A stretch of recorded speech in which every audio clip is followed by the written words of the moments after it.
Am I the only one that didn't know ancient Egypt was hiding some of the strangest secrets in history? Sure, we all know about the pyramids and pharaohs, but there's so much more to this ancient civilization. From sacred beetles to strange love rituals, their traditions are as fascinating as they are bizarre. And trust me, these aren't the kind of things you'll find in your average history book.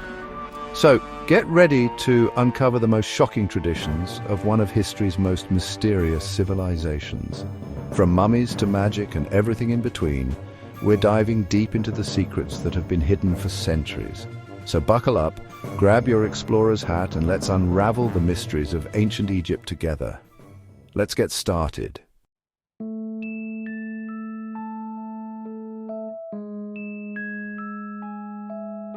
All right, let's kick things off with a tradition that might make your skin crawl. Imagine this: you're a priest or priestess in ancient Egypt and you're tasked with communicating with the dead.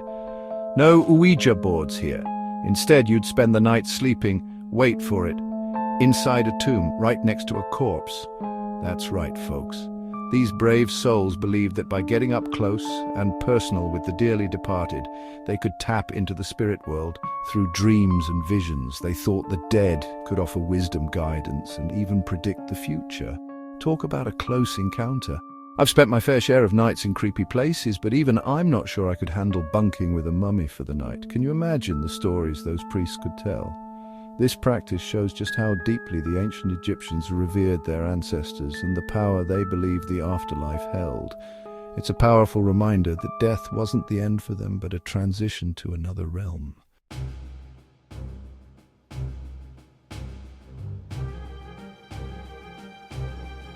Now, we all know that ancient Egyptians loved their cats. I mean, who doesn't love a furry friend? But their adoration for these feline companions went far beyond your average cat person. Get this, when a family cat died in ancient Egypt, the owners would go into mourning, just like they would for a human family member. And we're not just talking about a little sniffle and a moment of silence, we're talking full-on, shave your eyebrows off grief. Yep, you heard that right. Shaving off their eyebrows was a way for Egyptians to express their deep sorrow and honor their beloved pets. Now, I've faced some hairy situations in my travels, but I'm not sure I'd go that far for my cat, Gus. But hey, it just goes to show the incredible bond they shared with these animals. You see, cats weren't just pets in ancient Egypt. They were considered sacred. They were seen as symbols of divine protection, grace, and even divinity itself. So the next time your cat coughs up a hairball on your favorite rug, remember the ancient Egyptians and maybe cut them some slack.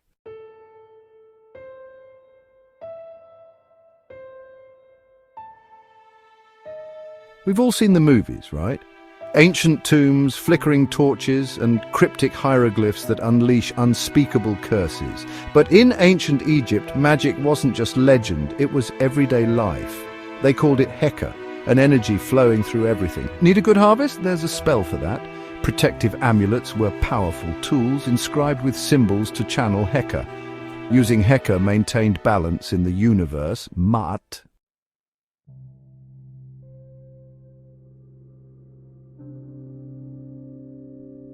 Ancient Egypt didn't just mummify humans. They mummified animals too, pets, sacred creatures, even crocodiles. Cats, revered as the goddess Bastet, were especially honored. Some animals were offerings to gods like Sobek. It's a fascinating glimpse into their spiritual connection with the animal world, both eerie and extraordinary.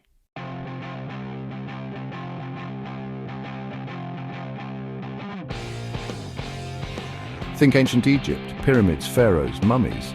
But did you know tattoos were sacred too? Tattoos weren't just art, they were spiritual symbols of protection, healing, and fertility. Women bore these designs, connecting them to divine power and ancient rituals. Each tattoo was chosen with care, a testament to their beliefs and hopes. Today, tattoos still echo this timeless connection to something greater.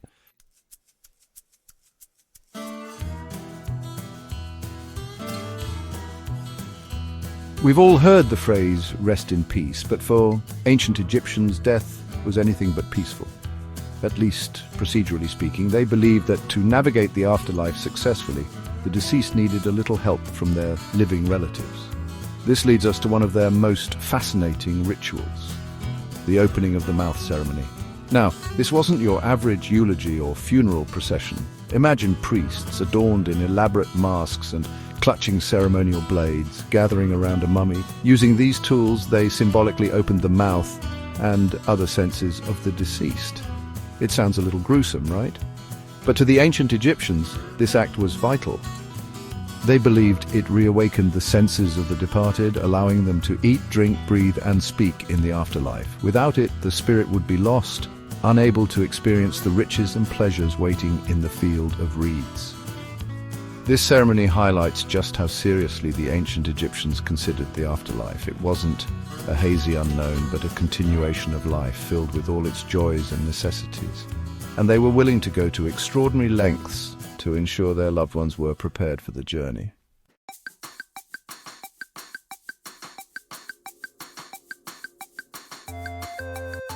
All right, we're about to dive into an ancient Egyptian tradition that might make you raise an eyebrow or maybe even a glass. You see, when it came to their daily diet, the Egyptians had a rather interesting beverage of choice, beer. And hold on to your hats, folks, because they didn't just save it for special occasions. Nope, they drank it for breakfast, lunch and dinner. Now, before you go thinking they were a civilization of day-drinking party animals, let's look at the facts. Back then, water sources were often unreliable and could harbour all sorts of nasty bacteria. Beer, on the other hand, with its fermentation process, was actually a safer and healthier alternative. And it wasn't just about safety. This ancient brew was packed with essential nutrients and calories, making it a vital part of their diet, especially for labourers who needed the energy to build those incredible pyramids. Even children were given beer regularly. So the next time you're enjoying a cold one, remember, you're partaking in a tradition that's literally thousands of years old. Cheers to the ancient Egyptians for their ingenuity and their love of a good brew.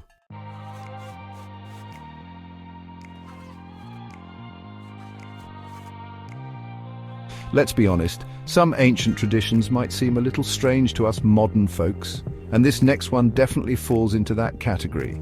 Get ready to ditch your preconceived notions, because in ancient Egypt, children often ran around in their birthday suits until their teenage years. Now, before we jump to any conclusions, it's crucial to consider the context. Egypt's scorching desert heat made clothing a sweaty and uncomfortable affair, especially for active youngsters. Plus, let's be real, kids grow like weeds, and constantly replacing clothes would have been a logistical nightmare for parents. This practicality extended to their social norms. Nudity wasn't seen as scandalous or inappropriate. It was simply a fact of life, particularly for children. It wasn't until they reached puberty that clothes became more commonplace, signifying their transition into adulthood. So while it might seem unusual to us now in the context of ancient Egypt's climate and culture, public nudity for children was a completely normal and accepted part of growing up.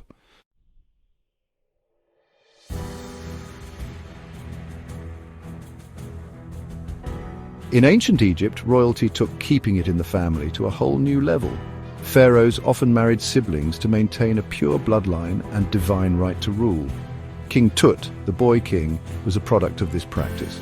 But it came with risks. Genetic disorders plagued royal families. What other secrets lie buried beneath the sands of time?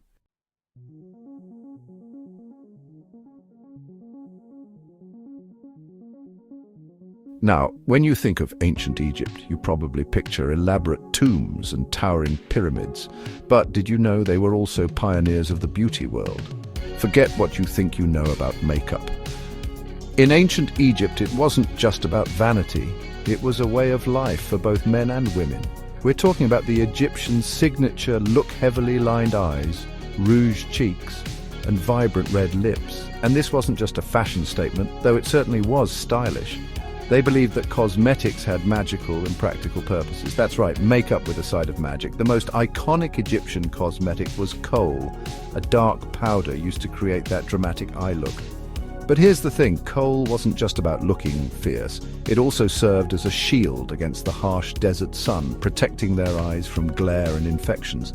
Talk about practical magic. Both men and women would meticulously apply kohl, using intricate tools made from ivory or wood. They believed it also warded off evil spirits. So next time you reach for your eyeliner, remember, you're tapping into a beauty tradition that's over 5,000 years old. Who knew makeup could be so powerful?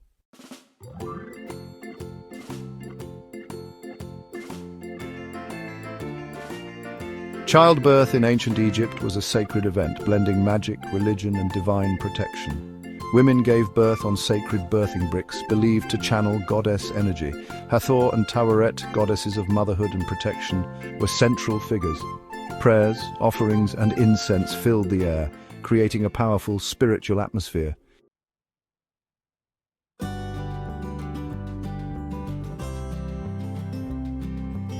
We've all heard the saying, "Heavy is the head that wears the crown," right?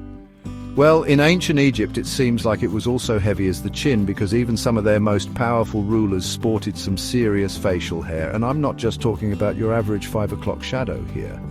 Now you might think I'm talking about the dudes, the pharaohs, the kings, but get this, we're talking about female pharaohs rocking the faux fuzz. These weren't just any women, these were women like Hatshepsut, a woman who ruled Egypt for over 2 decades. She knew a thing or two about power. And you know what? She donned the false beard, just like the men.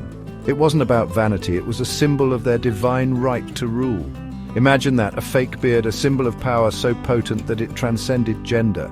Talk about breaking down barriers, ancient Egyptian style. It makes you wonder what other secrets are hidden in plain sight in the ancient world. What seemingly insignificant details held immense power and meaning. We're diving deeper into the mysteries of ancient Egypt, so buckle up.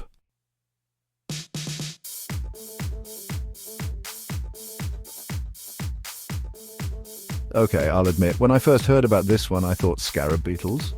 Really? I mean, these are creatures that literally push around dung all day. Not exactly the first thing that screams worship me, right? But the ancient Egyptians saw something different, something deeper in these little creatures. They saw the scarab beetle rolling its ball of dung and connected it to the sun god Ra, rolling the sun across the sky. They saw the beetle burying its eggs in the ground only for new life to emerge, and connected it to the concept of rebirth and resurrection. And that's how this humble dung beetle became a symbol of rebirth, renewal, and the eternal cycle of life and death. People wore scarab amulets for protection, believing that these little guys would guide their souls in the afterlife. They even placed scarab amulets over the hearts of the deceased, hoping to ensure their hearts would be pure when weighed in the afterlife. Talk about a powerful little bug. This just goes to show, sometimes the most unexpected things can hold the deepest meaning.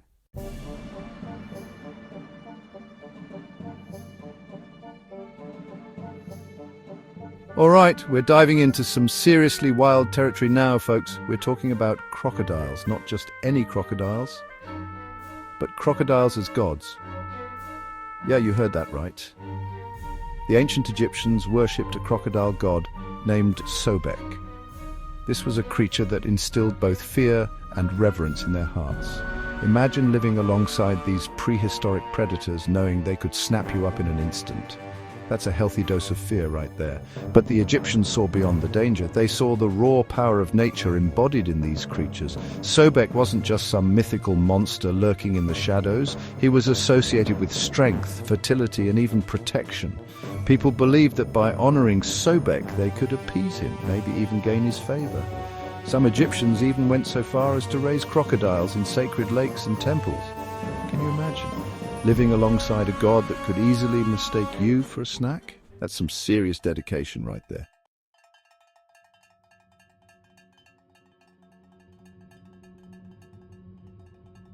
The ancient Egyptians were obsessed with death, but not in a morbid way. For them, death wasn't the end, but a transition, a doorway to another realm.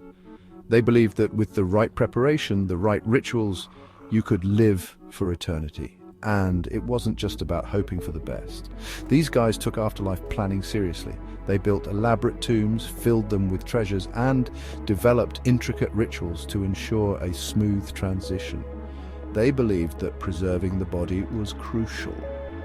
That's where mummification comes in. They went to extraordinary lengths to preserve their dead, using salts, resins, and linen wrappings to stop the decay process. This wasn't some quick process either. Mummification took 70 days of prayers, rituals, and meticulous work.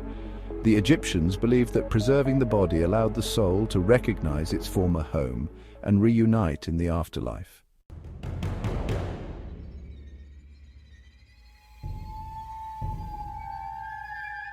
Now, you might think, once you made it to the afterlife, you were in the clear. Not so fast. The ancient Egyptians believed in a pretty strict system of judgment after death. It wasn't enough to have lived a good life. You had to answer for your actions. This was serious business. We're talking about an actual trial with gods as judges, where your heart was weighed against the feather of truth. If your heart was pure, lighter than the feather, you were granted eternal life in the field of reeds, a paradise where crops flourished and the Nile flowed freely. But if your heart was heavy with sin, well, let's just say things didn't go so well. A terrifying beast called Amit, a creature with the head of a crocodile, the body of a lion, and the hindquarters of a hippopotamus, stood ready to devour your soul. And if that wasn't enough, the ancient Egyptians also believed in something called damnatio memoriae, which translates to condemnation of memory. Basically, if you were a really bad dude, they would try to erase you from history, chiseling your name off monuments and defacing your images. Talk about adding insult to injury.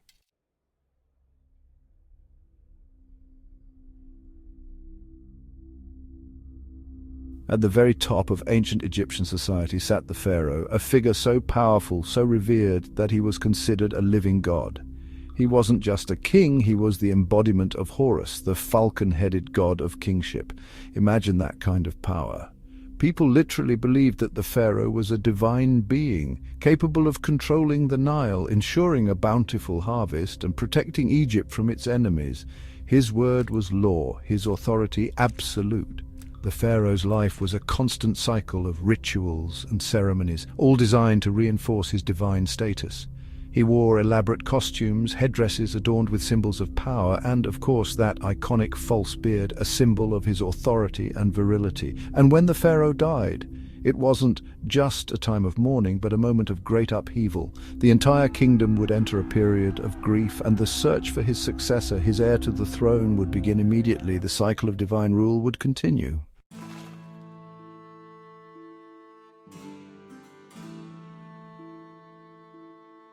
We've all heard the phrase, "you are what you eat."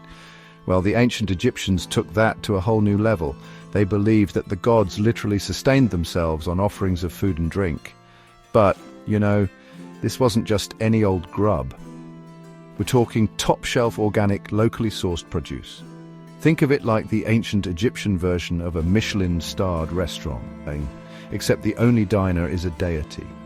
Temples were surrounded by vast fields where they cultivated specific crops like wheat and barley.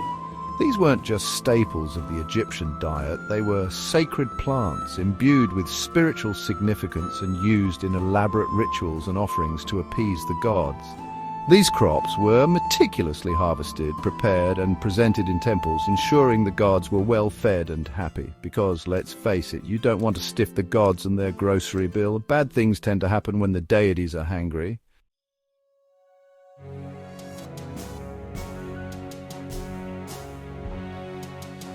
We've talked about the pharaohs being buried with unimaginable treasures, but keeping those riches safe. That was an art form in itself. The Egyptians were masters of deception, going to extraordinary lengths to protect the tombs from would-be robbers. These weren't your casual backyard burials. We're talking about hidden entrances, false chambers, and even deadly traps, all designed to lead grave robbers astray. They believed that disturbing the dead's final resting place was a serious offense, one that could curse them for eternity. And if those elaborate traps didn't scare you off, maybe this will. The Egyptians believed in keeping their secrets close, even in death. After meticulously crafting these elaborate tombs, some workers were met with a grim fate. They were essentially sworn to secrecy, forever silenced to protect the sanctity of the pharaoh's final resting place. Talk about dedication, or maybe just a very persuasive pharaoh. Either way, the lengths they went to safeguard these tombs is a testament to their belief in the afterlife's significance. It's a stark reminder that in ancient Egypt, death was just the beginning of a whole new journey.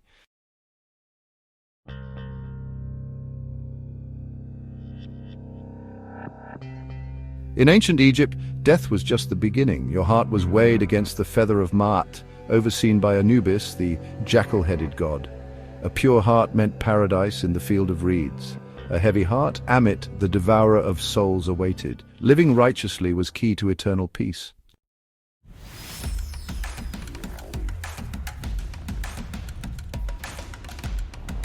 From sleeping with the dead to weighing hearts and facing soul-devouring creatures, we've journeyed through some of ancient Egypt's most shocking traditions. These ancient practices offer a glimpse into a civilization obsessed with the afterlife, a culture where life and death were intricately interwoven. If these traditions blew your mind, just imagine what else lies hidden in history's shadows. Subscribe, like, and join us as we uncover more secrets from around the globe. The journey is only beginning.